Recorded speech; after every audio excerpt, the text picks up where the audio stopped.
I'm not sure if you all agree, but I thought that was surprisingly really good. The game's shown off, exciting, some real surprises in there. The Xbox partner preview for March 2024 has come and gone, ladies and gentlemen. And you may remember my first video talking about the original partner preview, and I was extremely critical of it. I wasn't exactly sure why this needed to exist. I say that because we already had Developer Direct, you had a nice indie showcase platform, you have your summer showcases, you also have something in Tokyo Game Show, you have something in Gamescom. Like, eventually it felt like there were too many shows. I was extremely critical, but I thought it was warranted. Seeing it a second time around, understanding what it is, and it's less of a why are we doing this, I have to say I'm on board with the vision, because it feels like this is the pocket where AA and Game Pass partners all go to show off their stuff, and we got a lot of great announcements out of it. So let's get into it, shall we?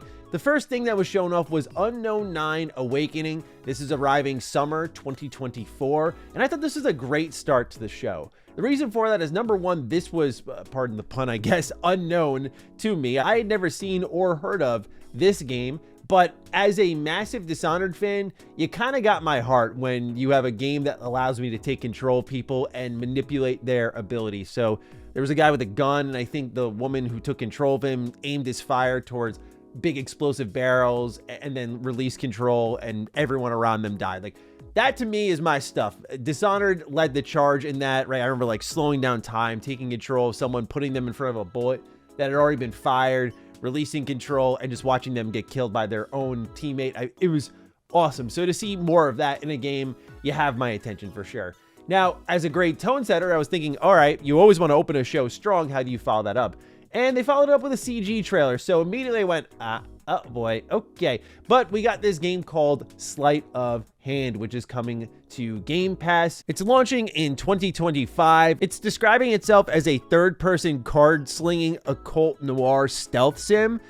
Stealth sim, you got my attention. Don't get enough of those. I wish it was gameplay, but knowing it's in Game Pass immediately means that it goes from, okay, I'll just keep it on my radar, to like, I'll at least give it a shot and see what it's all about. Hopefully it looks good when the gameplay lands, but seeing stealth sim makes me very happy.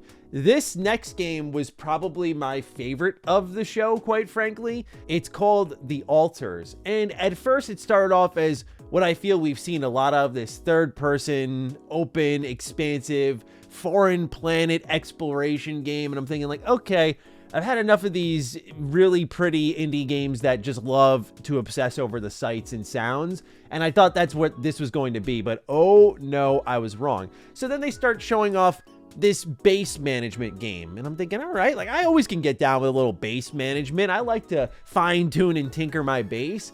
And then the real gimmick in the game shows up that was calling back to Frostpunk, which this game is from the creators of, where now you see that there are altars of this main character based on decisions that are made in their past that create these new beings, and they all have similarities visibly, but maybe some have beards or longer hair or glasses or cuts on their face or whatever it is. And versions of himself are now needed here to run this base, but they'll argue amongst one another, and you'll have to make certain decisions that'll piss some off but make others happy. So you're never really winning in this game, and you're doing all this while I guess the sun is about to blaze the planet clean, so you need to keep moving forward. I really liked the trailer. I really liked the whole idea and premise behind it, so I will 100% be there for The Altars. And fortunately, this is also a Game Pass game, so there you go. I really cannot wait for this one, so I'll be keeping my eye out on that. Afterwards, we got Creatures of Ava. This is coming out this year, and it's also coming to Game Pass.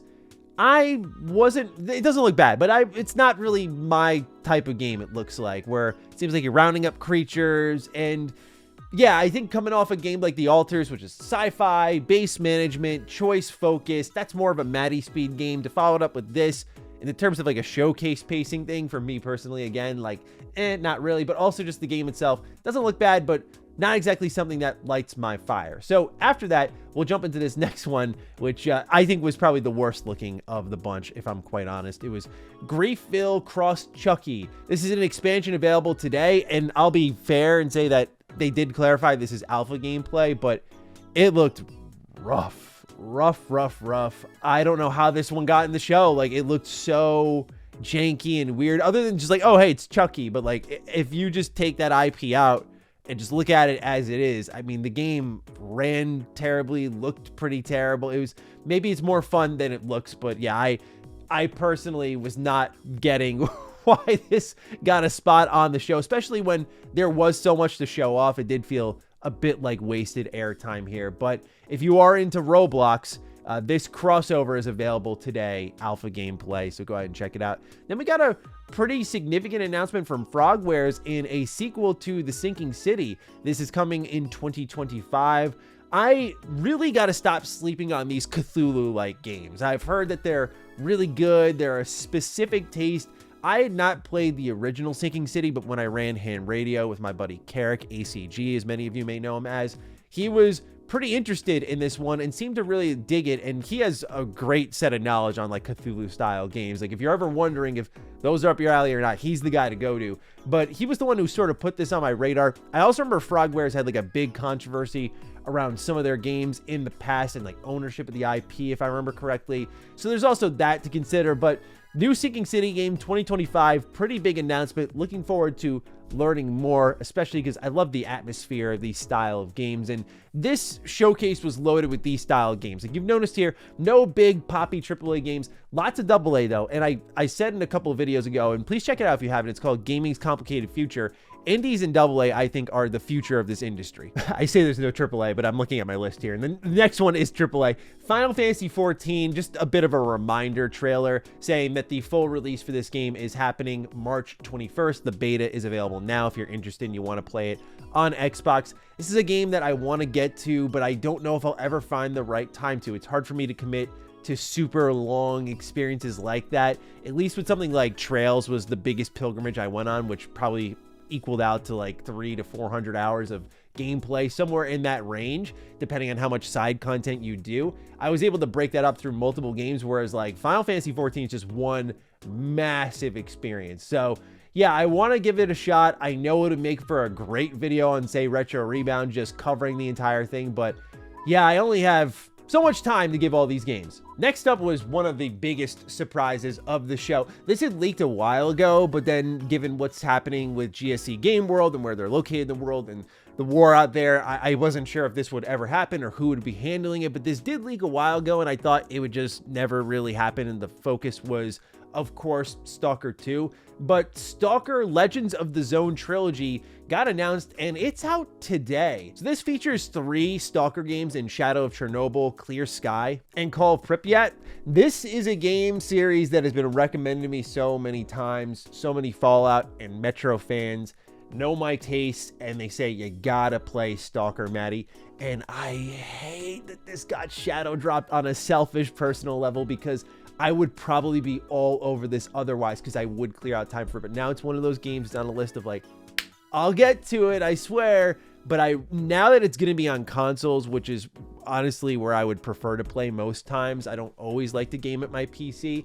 This is really exciting. I mean, the atmosphere is there. I love the look of these games. They just remind me of big open Metro games. Like, I also see the Fallout DNA that people are telling me about. There's something about these games that looks so captivating. I also noticed there was like a game log on the bottom left corner of the screen tracking decisions made or something along those lines. But I think the less I know, the better. Like, I kind of want to go into these games blind. All I hear is they're amazing. Matty, you should play them. Matty's a Fallout fan. Have some self-respect. Go out there and enjoy that. But I'm excited about this announcement. It's shadow dropped. If you're interested, it's available today. Afterwards, we saw Monster Jam Showdown. This is coming 2024. This looks like one of those games I'd play on my PSP. I don't know. It just reminds me of that era. And that's a compliment, by the way. I loved my PSP for those wacky arcade racing games. I think of like Wipeout, for example. And this has that sort of spirit. I always envision myself playing these arcade racer games more than I actually do.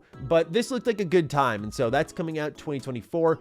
Afterwards, we got an announcement that had previously leaked, if you paid attention to an insider on Twitter who seems to know quite a few people in Sega. And this likely also confirms that separate rumor about Jet Set Radio having guns and God, that rumor, and being inspired by Fortnite. Why? But yeah, they showed off Persona 3's episode Aegis. It's the answer for those who don't know. There was Persona 3, and then there was Persona 3 FES. If you need a comparable, there was Persona 4, then Persona 4 Gold, then Persona 5, then Persona 5 Royal. Think of it like that, except Persona 3 is weird, and they also had Portable, which had different features and different mechanics, but I digress. This is Atlus adding in DLC, and it's going to be a third wave for an entire roadmap of DLC. The other two I didn't find particularly exciting. There's one that's coming on March 12th, and that's Persona 4 and 5 background music for battles if you want to jam out to some of those. And then there is the Velvet costume and background music, which you can get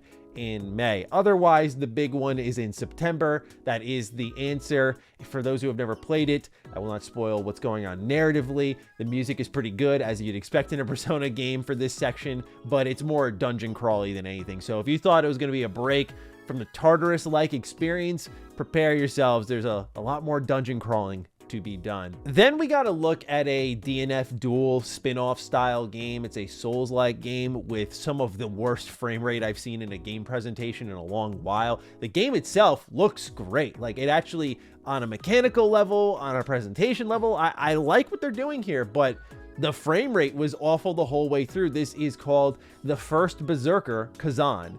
And I gotta say, like, I like the camera perspective. I like the flashiness. I love the brutality. There was a lot of blood. Like, okay, cool. You got my attention here. I'm always interested in what looks to be a Souls-like, but then you just see the frame rate, and so I'm hoping that sharpens up as we get closer to launch. This one did not have a release window or date or anything attached to it, so it's just a reminder that it exists. So I'm hoping that it's presumably a decent ways out, and that this is only a rough first look at the game, or really a second look at the game as it approaches its launch, and that they'll only refine it further. After this, we saw Tales of Kinsera Zhao. This is coming out April 23rd, 2024. A really solid looking Metroidvania. I kind of got my fix with the recent Prince of Persia game, so I don't know if I'm looking right now for a new Metroidvania, but this is a sneaky good year for these sorts of titles. This game looks really solid, not only visibly, but gameplay wise. So if you're into Metroidvania, this is one that you should definitely keep on your radar. Again, coming out April 23rd, 2024. After this, we got to look at Frostpunk 2, which earlier this year was confirmed to be a PC Game Pass release. We just knew it was coming sometime in 2024, and now we got the confirmation that it is releasing on July 25th, 2024. This is a game that's releasing right now from what it looks like to be the perfect time. Nothing's really coming out then. This looks like a time sync style game. I can't wait. I've never played Frostpunk before, but they really sold me on the recent trailer for this game, and it looks like a good time. Well, I don't know if good time would be the right way of describing it. It looks like an intense, terrifying time with a lot of great choices to make, and therefore I will be captivated for many, many hours.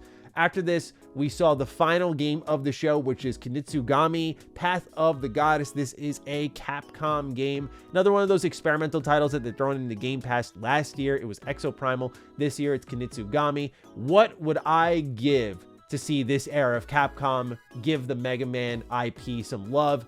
I'm beyond like the remasters and stuff, like a brand new X game, I would lose my mind. But that random tangent aside, Kunitsugami Path of the Goddess, it showed off this sort of daytime, nighttime mechanic where during the day you purge as many defilements as possible, gathering villagers, setting yourself up for the nighttime phase. And during the nighttime phase, you're going to battle back monsters, you're going to strategize a little bit. I have to say the game looks pretty solid. There's something weird about it, but I kind of appreciate it. It reminds me of like a PS2 era game that you'd find many years later in your life and go, oh, Capcom made this? And I feel like that's the 2024 version of that kind of experience. So I'm interested to see what they're doing here in Kunitsugami. This is coming in 2024. It is coming to Game Pass, so keep an eye out for it, but no other release window there. And that would round out the Xbox partner preview for March of 2024. And again, I thought this was pretty solid. I think from top to bottom, a lot of games that I was already interested in are now coming to Game Pass. A lot of cool reveals like the Stalker trilogy, the Persona 3 DLC. I love the focus on Japanese titles here as well. I thought it was really good to see like Bandai showing up with Unknown 9 Awakening, or Atlus showing up with the Persona 3 DLC. Of course, Kunitsugami. Like, it had a good presence of Japanese and AA and some indie spirited things where I really liked this showcase. I did. Oh, by the way, Square Enix was here with Final Fantasy 14, so it had a good mixture. Like, I'm not going to act like it's the best showcase you'll see all year. I still think the recent Developer Direct was pretty solid, but when you look at that, then followed up by this, pretty good year thus far for Xbox when it comes to showcases, at least. So let me know what you thought of the Xbox partner preview down below. I'm looking forward to seeing your thoughts. Other than that, I'll catch you all in the next video. Stay sexy, stay active. I love you all. Peace.